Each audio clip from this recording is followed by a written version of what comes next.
Now in our fourth passage within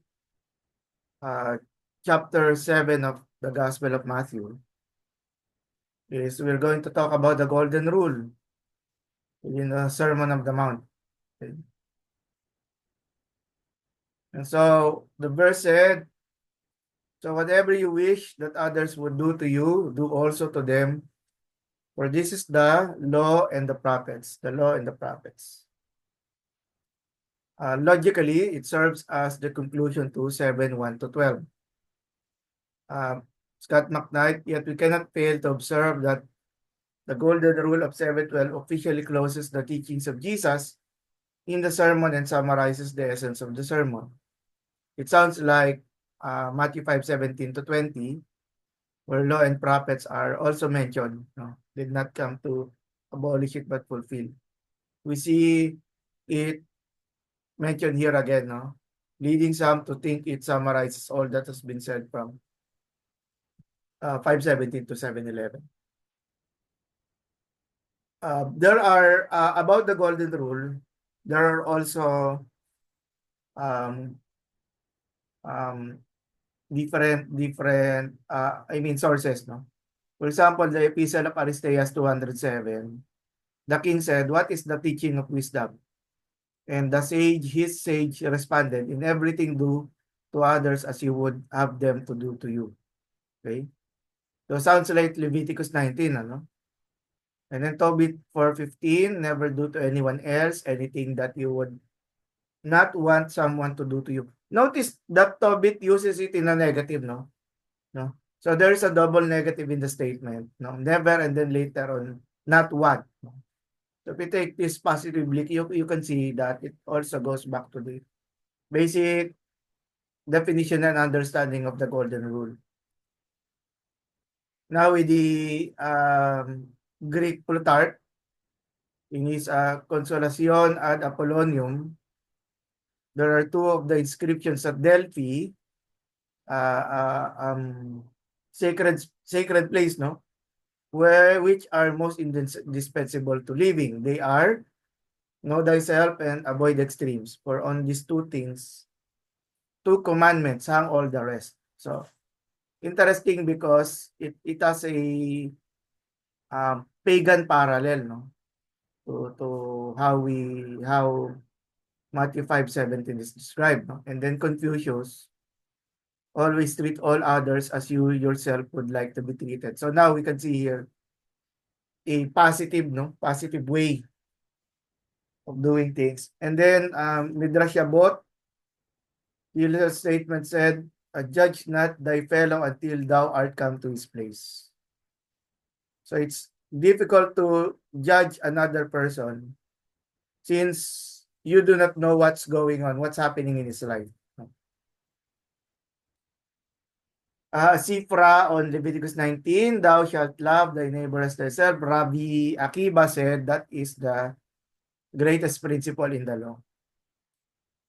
And then with McKnight, twice Jesus probes into the essence of the Torah by appealing to self-love. Here, we remember the great commandments, no? Love the Lord with God with all your heart, all soul, strength, and then love your neighbor as yourself. So as his followers were to love their neighbors, but they love themselves. So they, as disciples, were to do to others what they would want others to do to them. This principle is neither selfish nor narcissistic, but expansive. We are to extend our self-care to others.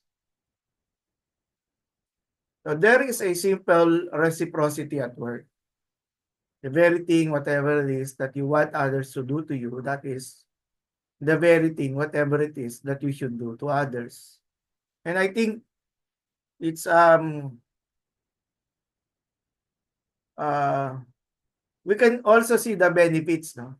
Whenever we do good, we also feel good. Others who receive our help also feel good. So in a way, and there are times when we say difficult times or times of help, no? When we cry out to the Lord or seek help from brothers and sisters. in many occasions they also they respond, no? Kasi nga reciprocity.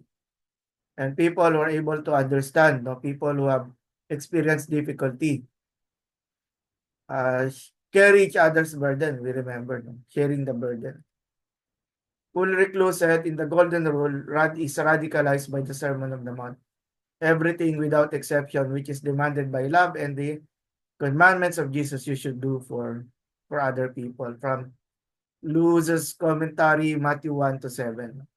So, that in the at the bottom line, no, of the motive of doing something is really the no, at the heart of it is the Sermon of the Mount. It's a golden rule. I mean, at the heart of it is to show love, no, yung great commandment still. Now, Dale Allison, it is not a law that one can obey without reflection. It's rather a general principle that requires imaginative application. Imagining what another person is suffering, how you see the blessings in your life, and how the suffering in another person might change, no, as a result of your showing kindness and altruism, diba? Once again then, and despite the traditional name Golden Rule, the text comes to us not with a rule but with an invitation to demonstrate creatively a generosity akin to that of God. So because God is a loving God, God is generous, we should also show that generosity to others. Just, of course, a means to close this, diba? How do I want to treat others? What is my motivation? Why I'm doing good? No? And of course, we do not want to do good that when we force ourselves, no? But sometimes sacrifices are necessary. But in a way, of course, the mindset should be set upon pleasing God. Kasi if our purpose is to show up and make other people happy, or becoming a people pleaser, although that is one of the benefits of doing good, no, chances are we will get tired. We will get tired because we put our motives in the wrong place, no. And of course, how would I want to be treated? Ganun nga, it's sometimes we can see the sense of being unfair, no? Kasi sometimes we seek for good treatment, no? The basic things that are needed, no, by people, but yung opposite yung no, what happens, no, yung opposite, yun yung nangyayari. And then where do we base our understanding of morality? Kasi this is a moral question, eh. Why we should be doing good to others. And so it is also good not to define it. Kasi it's so easy to say that I base my morality from scripture, pero it's still no, vague and ambiguous, no, what do you mean? So it is still, I think it is helpful, no, kasi if we clearly state yung basis natin for morality for doing such things, then then it goes hand in hand with the gospel message. Hindi pa pwedeng wala dun yung gospel message. It should be there. Okay, your turn. Ramdam ko na yung pagod, eh. In many aspects, no, puyat, preparation, teaching. But naman yung I mean, it's tired but I'm in a happy mood naman. At saka alam niyo naman yun that I'm in a happy mood.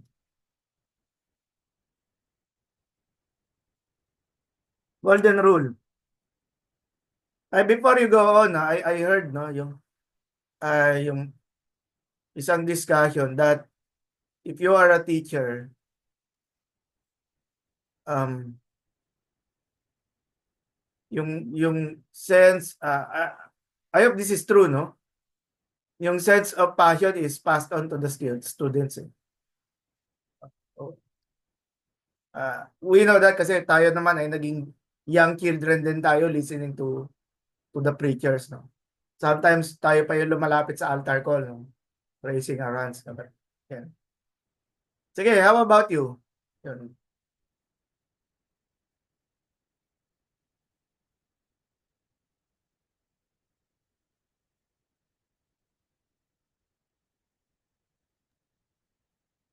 Doc, it's a good thing na ano. It's a good thing na there are other sayings pala na not necessarily in Christianity that refers to the golden rule. No? So that's something new that I have learned this afternoon. And again, I've been hearing preaching about this, no, from senior pastors na this is ano, 'di ba? This is something active. Parang ito lagi yung ating mindset na to actively do such things, such good things, no, to others. Kasi hindi katulad nung ano nga ba yung don't do unto others what you do not want others do unto you, di ba? Yun yung isang popular din na ano siya, don't do. So para siyang negative di ba? Yeah, on a negative sense. But this one is on the active sense of being parang treating people. Yun something na sobrang sobrang profound dito. And ang what's really amazing here is yung last phrase na for this is the law and the prophet. So parang summarizing everything. the whole the whole 29 books ba I if I may say, you know.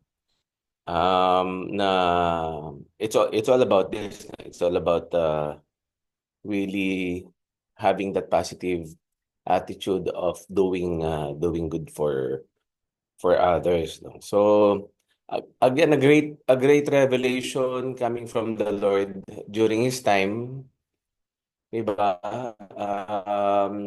I don't know if we could, how can we relate that to what's happening right now?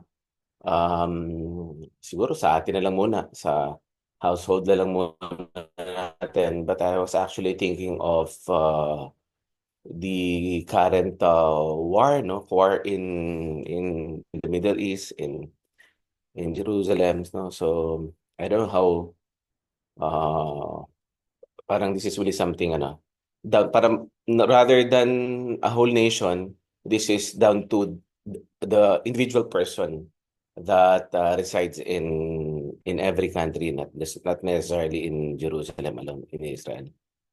In the Thank you. Thank you, Pastor Gerald.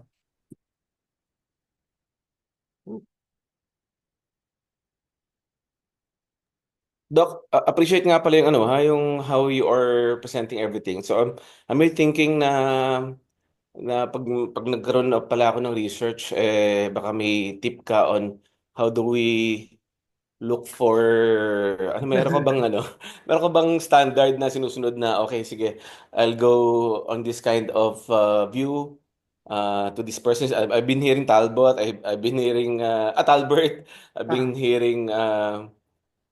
different McKnight, si Carson, si oo, di ba? Pina. Oh. Sila Bart. So I don't know how if you have a rule that probably tip kasi we're still studying. So Okay, now anything else about the golden rule? No? Anything else to add?